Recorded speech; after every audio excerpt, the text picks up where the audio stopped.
Ladies and gentlemen, welcome to the #1 wrestling talk show in the whole entire world. This is Ringside with Gio to bring you your AEW Dynamite review. And I knew for a moment right there when I said AEW Dynamite review, you all for sure jumped out of your seat because not covering Raw this week. I'm not just going to be covering just straight Raw and SmackDown this week. I want to change it up. AEW's trending. AEW is putting on absolutely magnificent shows. I'm loving what I'm seeing. It's clearly the best wrestling industry in the whole entire world right now. Matter of fact, AEW and NXT are my two favorite brands. It's awesome. I would have to say AEW is better, mostly because of the environment and just like that feel. I just get more of a sports feel with it, but NXT is also great. It's gonna be a little bit different now how we're kind of doing this. So AEW, for example, we'll be doing our reviews now on AEW and SmackDown. Maybe I might change it up. Maybe I'll just do AEW just this week. Who knows? But most likely it should be AEW review today, which you'll probably be seeing tomorrow, and the Friday night SmackDown review, which you'll probably be seeing on Saturday morning, Saturday afternoonish, around those time frames. And before I get into the AEW Dynamite review, I want to cover the just a quick thing about Hell in a Cell and like basically how that ended. I'm pretty sure you all know how Hell in a Cell ended. Some say it was the worst ending to Hell in a Cell ever. Some say they should absolutely just abolish the pay-per-view, just get rid of it. It was they ended that really bad. I was watching it and I was so confused. No, one thing is that Seth Rollins' curb stomp, that got absolutely buried. I believe he delivered like, what, 4 to 8 curb stomps and he kicked out like at 1? He kicked out at 1? I wanted The Fiend to win. You all know this. I'm a big Seth Rollins fan.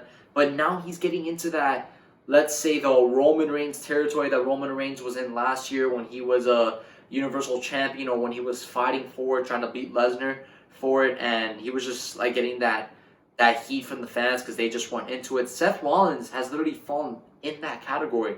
They use him every week. It's like, it's overused with Seth Rollins, in my opinion. I understand why they're doing it. It's because he's one of their top guys, and, they're just really, they're going to put their top guy out there because when you see him on Monday Night Raw, you just get that feel that, like, you're getting one of their best, and I understand why they're doing it. But at the same time, it's not helping Seth Rollins or the storyline or the product that is on WWE television. So The Fiend should have won that match. When the iron is hot, you strike. You got to strike when it's hot. And WWE didn't capitalize. I believe they announced a rematch for Survivor Series, or was a Crown Jewel, but they deleted the tweet, I believe. I think that happened. They deleted the tweet. I don't know why. There is going to be a rematch. The Fiend's probably going to win the rematch. Hopefully that's what should happen, but we'll see. We will see. And how about them Yankees, man? How about them Yankees? I told everybody it was going to be a sweep on the Twins. I didn't see the Twins as that much of a good competition, right? Just aligned up with the Yankees. The Yankees are on a whole other level. The Rays are absolutely shocking the world. I don't know what happened to the Braves in the first inning. I actually told somebody that I wanted the Braves to put up 10 runs on the Cardinals in the first, just joking around, moments before the game started. And then out of nowhere, I turn on the TV, I'm like, oh my God, Jesus Christ. 10-0 in the first inning. You gotta be kidding me. The Braves got absolutely abolished today. It's not like they got eliminated from the playoffs. They were put on a rocket and sent to a planet that we've never heard of today. That was horrible on the Braves' part. And I think as of right now, I just left watching the Dodgers game. They were up 3-0. They're probably going to win that game. Who knows? But like I said, I still got the Yankees beating the Astros in 6. We got to see if the Astros should be beating the Rays. They have Garrett Cole in the mound, but we'll see. And just imagine if the Rays win tomorrow. And damn, man, these takes would really look bad on me, wouldn't they? But yeah, Yankees in 6 on the Astros and Yankees in 6 on whoever they play in the World Series. We're hot right now, baby. We're hot. We're hot when it most matters. So, let's begin this AEW Dynamite review. So the show opens up with the Private Party, Isaiah, Cassidy, and Mark Queen versus the Young Bucks, Matt and Nick Jackson. So I'm going to be doing this a little bit different now, how I cover these matches. I'll say, of course, before, like, oh, this is the beginning of the match, or I might just cover about what happened after the commercial break, because these matches are long. These matches are pretty long, and they're really good. So the match opens up with Nick and Cassidy to start off. A bit of a light mat grappling, giving away to Lucha Libre. Isaiah has the super kick scouted. Charging in, Jackson with a back suplex lands on his feet. Matt tags in, clear the apron, off the rope, slingshot, drop kick, gutbuster into a neckbreaker, takes Cassidy out. Quick tags, working the private party man over, clear the apron again, drop suplex, land on his feet, low bridge, puts Matt on the floor. Baseball slide, alley-oop to the apron, all shoulders and kicks into a Isaiah moonsault, slingshot back in, slide low, roll through, tag to Quinn. Diving crossbody, fired up, suicide dive, back inside, driving right out to the other side. So, yeah, as you guys could just tell, this match was already insane. This was a great way to start out the show. You're starting it off with tag team wrestling. Tag team wrestling is an art. It's beautiful to see. Tag team wrestling is something that should really be implemented more on other wrestling brands, WWE, Raw, and SmackDown, way more. And I just really wish that's how it was. And then towards the end of the match, drawing Cassidy back up, powerbomb into the corner with the enziguri, sets up for the sharpshooter. Nick dumps Mark to the floor as Matt sits down into the Isaiah's injured back, but Cassidy crawls. Nick Jackson drops him with an X Factor. Matt sits his way down, but Cassidy gets to the ropes. Fireman carry, blind tag from Quinn, malfunction at the junction, poison Frankensteiner. Mark snaps off a Frankensteiner, and Isaiah finishes it with a ice crusher and the gin and juice move. Quinn up top, shooting star press isn't enough to put the Young Bucks away, clubbing away, getting frustrated. Matt slips under, pump handles, Cassidy blocks the Meltzer driver, and Queen capitalizes. So the private party win with a roll up. It was a really good match, and it heads into the commercial. You could see them celebrating, and I love that by AEW that they're showing these guys celebrate in between the matches. I love that. It's awesome. And Los Gueros del Cielo are shown, and SCU are shown in the crowd as well. They were in absolute shock. It makes sense that the Young Bucks lost, actually. I know it's a shocker, and some people might not be happy with it, but it's actually very good because the Young Bucks right now are in that storyline with Cody Rhodes, Kenny Omega, against up with Dean Ambrose, Chris Jericho, his guys, and it just makes sense. It makes sense and lines up perfectly. Private Party's first match on AEW. That's the way to go. Good job by AEW. Great job. So, back from commercial, Private Party are still celebrating, and Chris Jericho makes his entrance, flanked by he's with Lax, Jake Hager, and Sammy Guevara. And I love what I was saying. Oh, LAX, my bad. I absolutely loved what Chris Jericho did tonight. This was probably the best part of the show, in my opinion. This was so funny.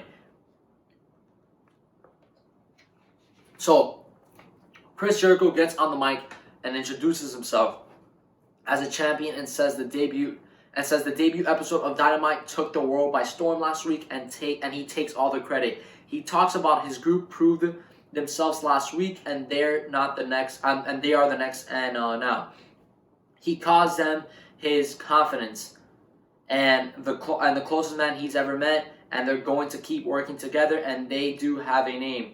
He introduces Sammy Guevara as a sexy Spanish god and one of the greatest performers his age in a long time, and that's why he made the list. Ortiz and Santana are next, and he says he personally recruited them, and they're ready to fight, angry and ready. Back LA Brutes, and that's why they made his list. And then there's the giant behind him. You may think of him, you may think you know who he is, but Jake Hager is the most terrifying, crazy MMA fighter in the world today. Fun fact: Jake Hager is undefeated. He didn't lose one match in MMA. The guy's an absolute tank. And the "We the People" chant. This is when I was dying. I was dying a lot. It was so funny. So the "We the People" chant starts breaking out. And I know right away, Chris Jericho for sure is going to say something. I know he's going to say something about it. He's dying to do it. He was probably the day before looking at himself in the mirror, just rehearsing like what he was going to say. I knew this was coming. So the chant goes up and Jericho says, "That's dead. A bad idea from bad creative, and that's gone and buried." Oh my God. Chris Jericho was a savage, man. Oh, I love that. That was so funny. Chris resumes and says Hager is undefeated in MMA, and that makes him the toughest man in the entire pro wrestling business. So yeah, he just continues to just hype them up and stuff like that. And that's just what basically that concluded of. And then we go to break. And then we're back to commercial.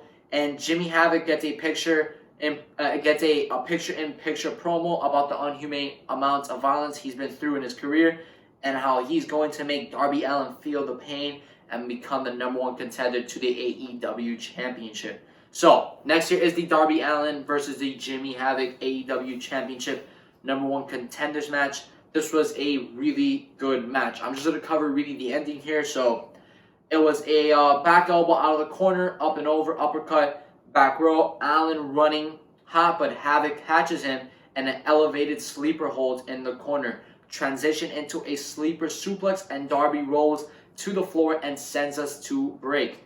But back from commercial, Allin throws punches, rolling elbow from Havoc. It was really close, and Blu-ray follows on the hooks, Tiger Driver 98, but Darby gets his hands on the ropes. That was really close moment there, right there, just in time.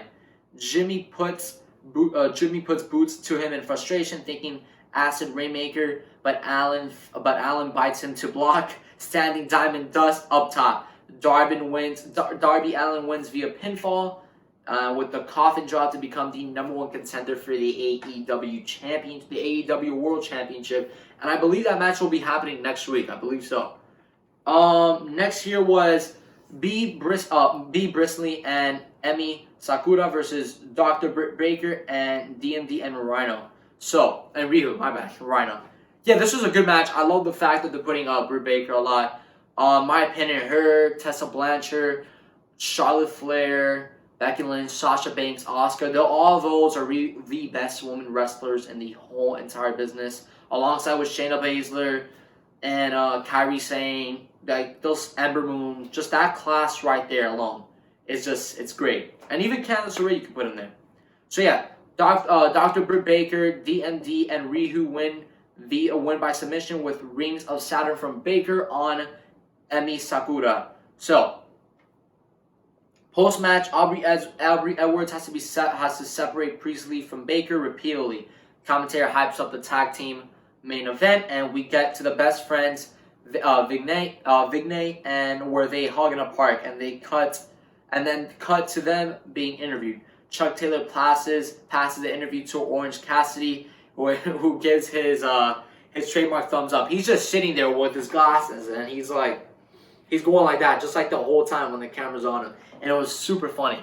And the lights go out, and then they come back, and a man sitting in a chair, and it is Shawn Spears, 10-10-10. Throwback to the 10 chants. So, Jon Moxley versus Shawn Spears. And this was I had a really good time with this match. So, back from commercial after the beginning of the match, Spears gets a powerbomb off a near fall and follows it up with a half crab in the middle of the ring.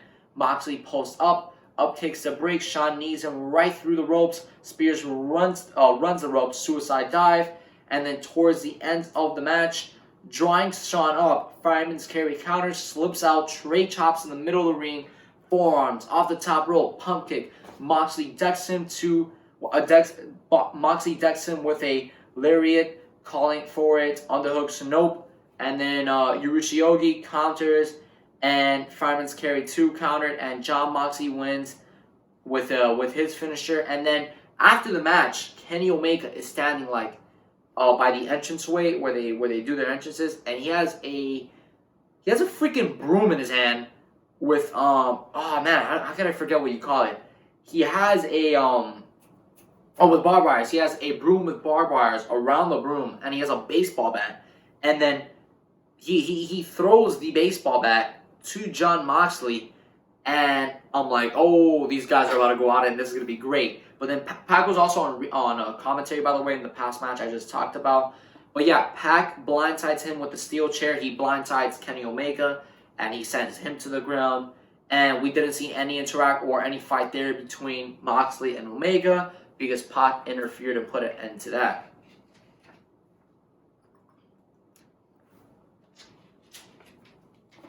Next here was Hangman Adam Page and Dustin Rhodes versus Inner Circle, Chris Jericho, and Sammy Guevara. So, this was the main event of the show. There is so much to cover here, but I really want to cover the end of this match. So, Inner Circle do win via pinfall with the Judas effect from Chris Jericho on Dustin Rhodes.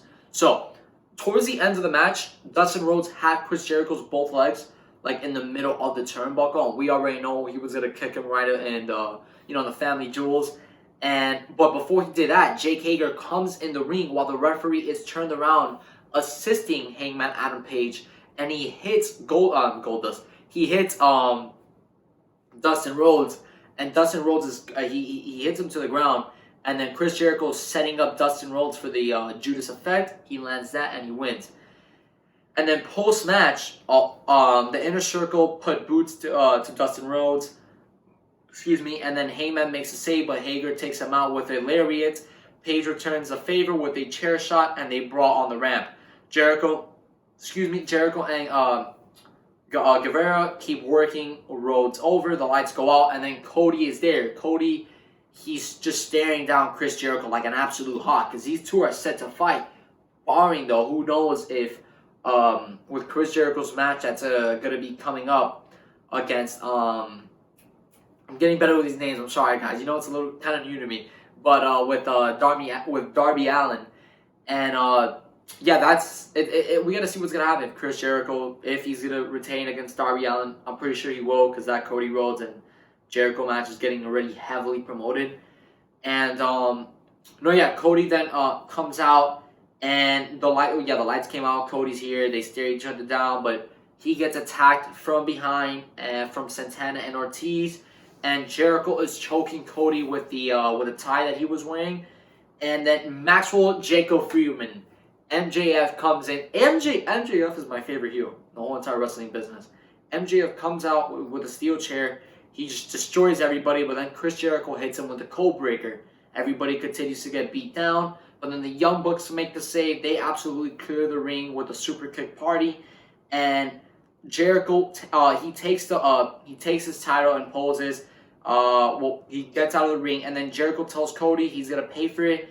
And and before I get into that, when Jericho's outside of the ring, Darby Allin's with a skateboard like if he's Tony Hawk in the X Games, and he's going down the ramp with a skateboard, and he jumps on Chris Jericho, just beating the living hell out of him. Gets the skateboard, hits him in the back with it, then goes in the ring. Chris Jericho tells him, "You're gonna pay for that, you son of a." I'm not gonna finish that, and I'm not gonna finish that.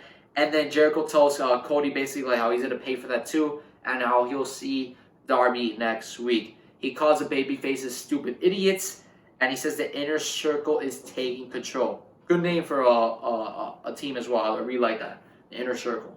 So. That is the end for the AEW Dynamite review. I really hope you guys enjoyed. That is the end of it. It was my first time doing it, and I'm already getting really comfortable with the show. What I mean by that is just the names in general, because I would always chime into other indie promotions, and I know that's where most of these guys came from. But I'm already like knowing most of these guys already, as you guys can tell. And it was a really good show. It was a great show, and I can't wait to see even more next week. These are just the nights that make me proud to be a wrestling fan, and I was really proud to be a part of that tonight. And I'm going to continue to do these reviews for AEW. It was really good, and I hope you guys enjoy.